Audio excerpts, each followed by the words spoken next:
તદ્દન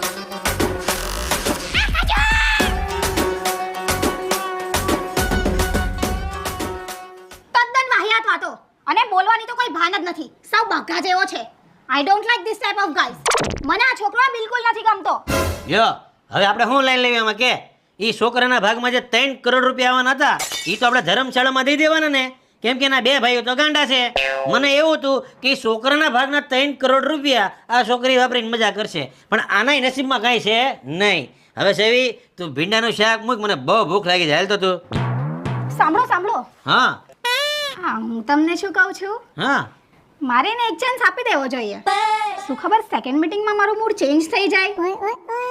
બટ હા એને એક વાત તમે સમજાવી દેજો. હા, નો મોર વાહિયા ટોક્સ. ના ના પાકું સમજાય તો બસ. હાલ સેવી. સેવી આ મોટા આંકડા સાંભળીને હારા હારાના મગજ ફરી જાય નહીં?